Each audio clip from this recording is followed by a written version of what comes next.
जय हिंद, जय भारत। कर्मचारी, पेंशनर्स और फैमिली पेंशनर्स की वेलफेयर से जुड़ी जानकारियों के साथ मैं रीना सुतार आप सभी का स्वागत करती हूँ। आज के इस वीडियो की शुरुआत करते हुए सबसे पहले बात उन टॉपिक की जिसकी जानकारी लेकर आज के इस वीडियो में आई हूँ। देखिए, 8वें वेतन आयोग की कमेटी के द्वारा 15 जून की डेडलाइन दी गई थी। ये वो आखिरी तारीख थी जब तक केंद्र कर्मचारी संगठन, केंद्र के पेंशनर्स के संगठन और इसके साथ साथ कर्मचारियों और पेंशनर्स को अपने मेमोरेंडम, अपने सुझाव जो है 8वें वेतन आयोग की कमेटी को सौंप देने थे।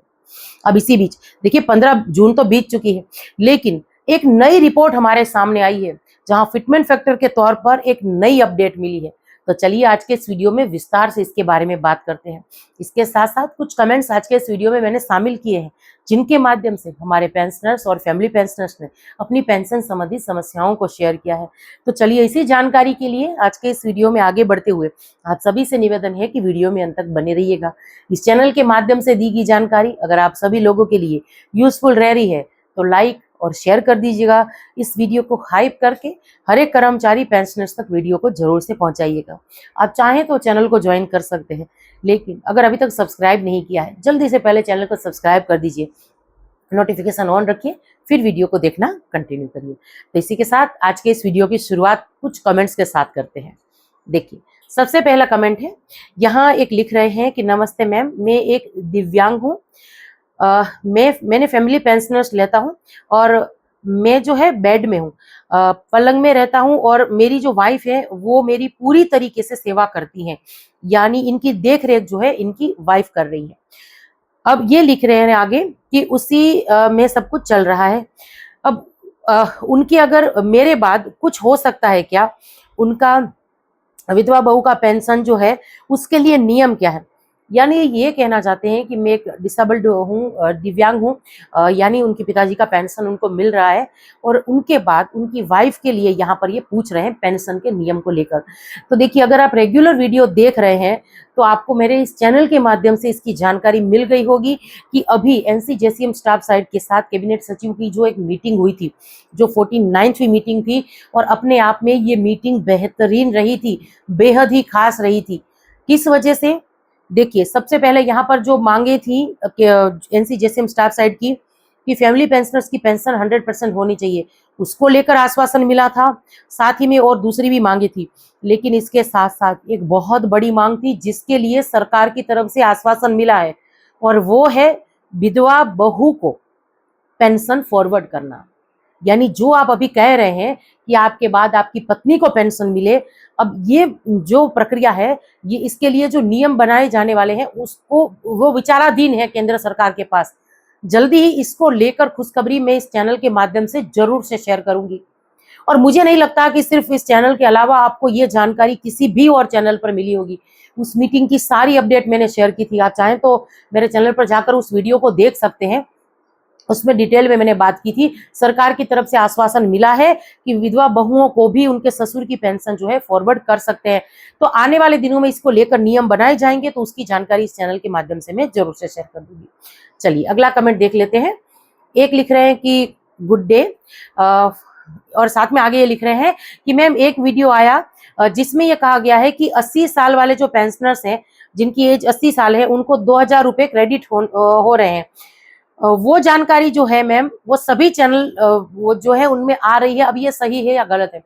अब ये कमेंट तो है, लेकिन इसके साथ साथ व्हाट्सएप पर भी बहुत सारे ऐसे मैसेजेस हैं जहां पेंशनर्स कह रहे हैं कि मैम सोशल मीडिया में ये जानकारी आ रही है कि 80 साल के ऊपर के जो पेंशनर्स हैं, ऐसे पेंशनर्स जिसकी एज 80 साल हो गई है, उनको 2000 रुपए अतिरिक्त पेंशन में लगकर आ रहे हैं।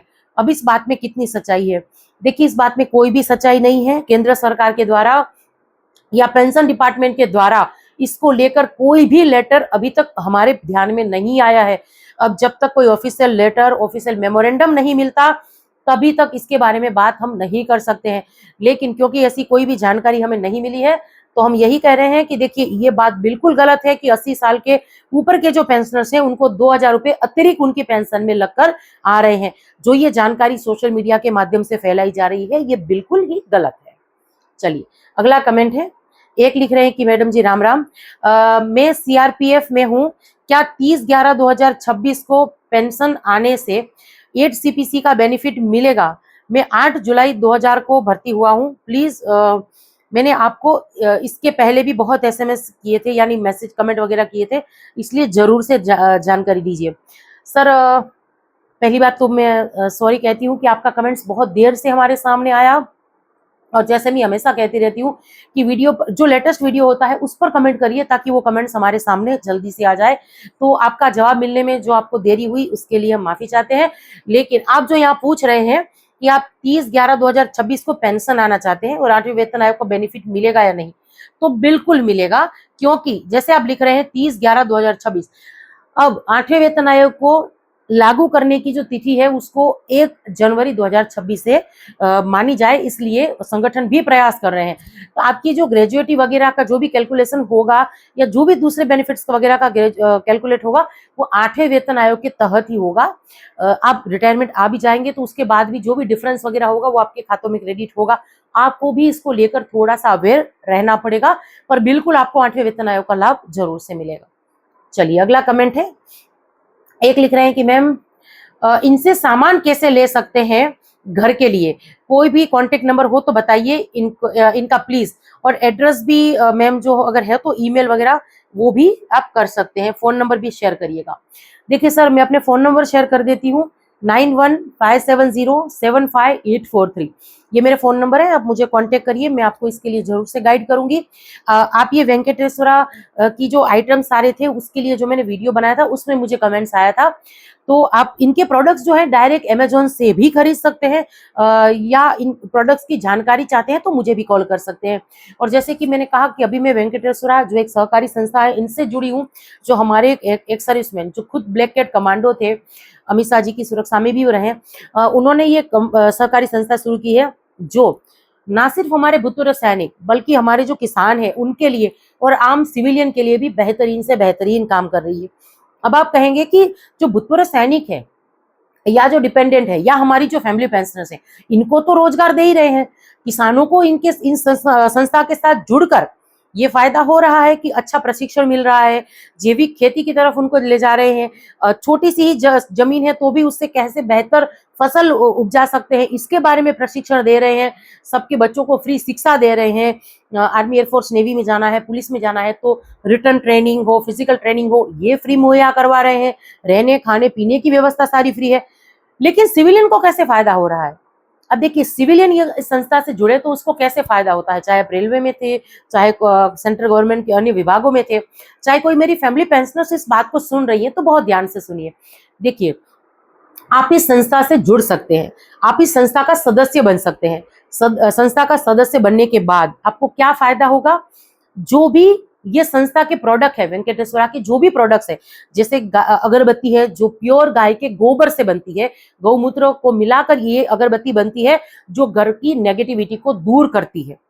गाय के गोबर के या गौमूत्र के कितने बेनिफिट्स हैं ये मुझे आप सभी लोगों को समझाने की जरूरत नहीं है, क्योंकि आप सब मुझसे भी ज्यादा अच्छी तरीके से समझते हैं।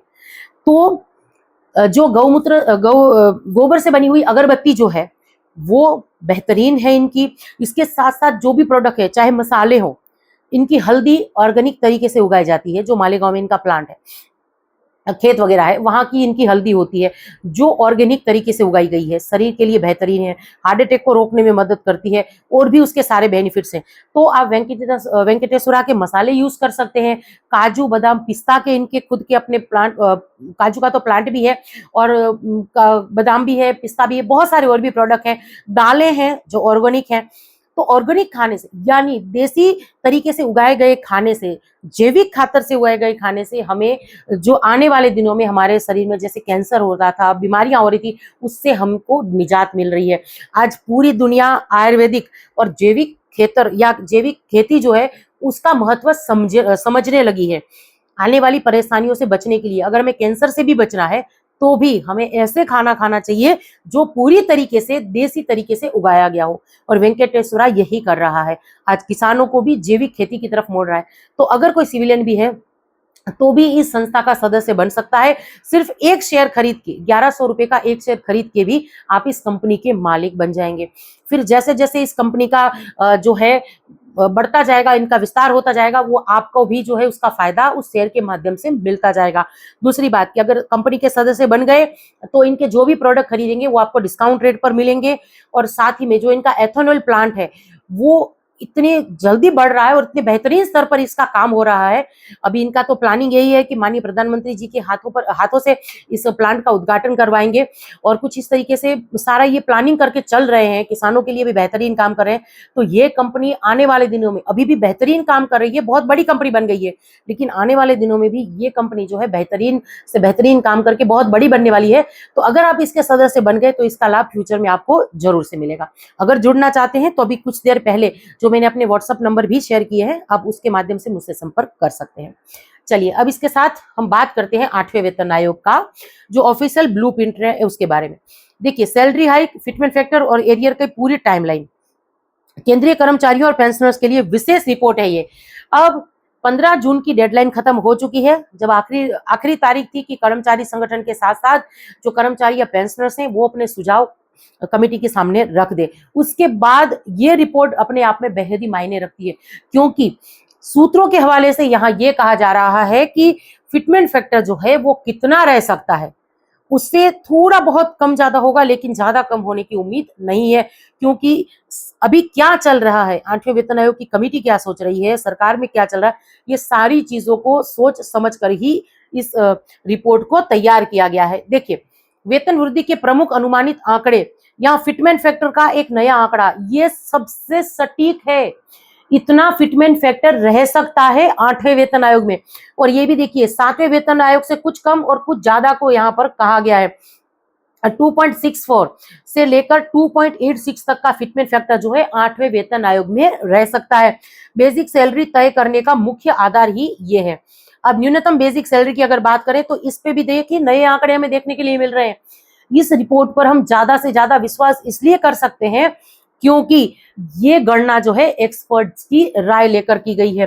47,500 से लेकर 51,500 के आसपास का जो है बेसिक सैलरी रह सकती है। एंट्री लेवल कर्मचारियों के लिए अनुमानित बेकरेट है ये। अब इसके बाद देखिए, टेक होम सैलरी की अगर बात करें तो 15% से 25% हाइक हो रहा है। कर्मचारियों के शुद्ध वेतन में सीधा इजाफा कितना, 15% से लेकर 25% तक का। अब देखिए, आयोग से ऐलान तक 4 अहम पड़ाव समझते चलिए। 3 नवंबर 2025 आयोग का आधिकारिक गठन हुआ था। सरकार द्वारा 18 महीनों का शुरुआती समय दिया गया था, लेकिन कुछ अभी एक्सपर्ट्स की रिपोर्ट आ रही है कि ये वेतन आयोग कुछ जल्दी जो है अपनी सिफारिशें पेश कर सकता है। जैसे अमूमन हर वेतन आयोग को जो टाइमलाइन दी जाती है और अपना काम ये कब तक पूरा करते हैं, तो अगर उसकी बात करूं तो हर एक वेतन आयोग, 7वें वेतन आयोग तक की बात करती हूं तो उनको 18 महीनों से लेकर 24 महीनों तक का समय जो है वो लगा था। लेकिन 8वां वेतन आयोग अपने आप में ऐतिहासिक रह सकता है। 18 महीनों का जो समय दिया था उससे पहले ही ये वेतन आयोग सिफारिशें कंप्लीट करके केंद्र सरकार के सामने अप्रूवल के लिए भेज सकता है। 15 जून 2026 सुझावों की अंतिम तिथि। विभिन्न विभागों और यूनियनों से ज्ञापन स्वीकारने की डेडलाइन थी ये। अब शुरुआती 2027 को भी देखते चलिए, जून जुलाई 2027 तक की बात कर रही हूं। अब शुरुआती 2027 की बात करूं तो रिपोर्ट प्रस्तुति, आयोग द्वारा सरकार को अंतिम रिपोर्ट सौंपने का अनुमान है, यानी जनवरी 2027 तक ये कमेटी जो है 8वें वेतन आयोग की, वो अपनी रिपोर्ट केंद्र सरकार को सौंप देगी। जून जुलाई 2027 तक कैबिनेट की मंजूरी और ऐलान, नई सैलरी स्ट्रक्चर पर अंतिम मोहर लग जाएगी। कब, जून 2027 से पहले पहले, यानी जल्दी ही वेतन आयोग लागू हो जाएगा। अब 1 साल से भी कुछ कम समय जो है इसको लेकर बचा है। अब एरियर का गणित भी समझते चलिए।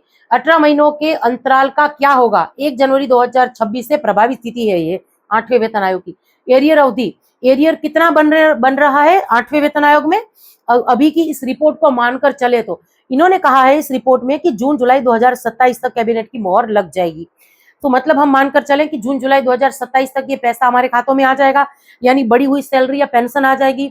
तो एरियर का क्या होगा, क्योंकि टोटल 18 महीनों का एरियर जो है ये बन रहा है। अब इसको लेकर इस रिपोर्ट में क्या कहा गया है, एक मुश्त भुगतान की यहाँ पर बात की गई है। 1 जनवरी 2026 से लागू होने वाले महीने तक की पूरी बढ़ी हुई रकम कर्मचारियों को एक साथ मिलेगी, यानी पूरा एक साथ ही 8वें वेतन का एरियर हमारे खातों में क्रेडिट होगा। एक नजर में 8वें वेतन आयोग को देखते चलिए। जैसे कि आप सब जानते हैं 2025 आयोग का गठन हुआ था, 2026 सुझाव और समीक्षा 15 जून तक ये कंप्लीट हो चुकी है। रिपोर्ट सौंपना और जून जुलाई में लागू करना, यही अब सब कुछ जो है बाकी बचा है। अब सीधा प्रभाव कितना पड़ रहा है? वेतन में 15% से 25% तक की बढ़ोतरी हो रही है। फिटमेंट फैक्टर 2.64 से लेकर 2.86 के बीच संभव है। ये सबसे सटीक रिपोर्ट है। बढ़ा हुआ वेतन 1 जनवरी 2026 से ही प्रभावी माना जाएगा, वो भी एरियर के साथ। तो देखिए ये एक नई रिपोर्ट थी और अपने आप में खास इसलिए भी है क्योंकि इसमें बहुत बड़े बड़े जो एक्सपर्ट्स हैं इनकी राय लेकर इस रिपोर्ट को तैयार किया गया है।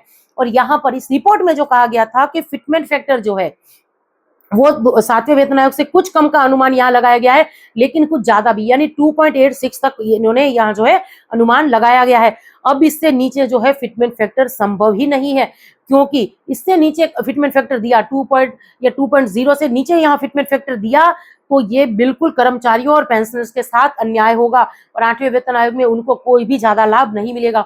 इसीलिए कर्मचारी संगठन और साथ ही में कर्मचारी पेंशनर्स का यही प्रयास है, जो भी रिपोर्ट्स वगैरह गई है, सुझाव गए हैं वेतन आयोग की कमेटी के साथ सामने, उसमें सबसे ज्यादा मांग फिटमेंट फैक्टर को लेकर है। अब आप क्या सोचते हैं, 8वें वेतन आयोग में हमें कितना फिटमेंट फैक्टर का आंकड़ा मिलेगा? कमेंट्स के माध्यम से जरूर से शेयर करिएगा। और इसी के साथ आज के इस वीडियो से विदा लेती हूँ। जय हिंद।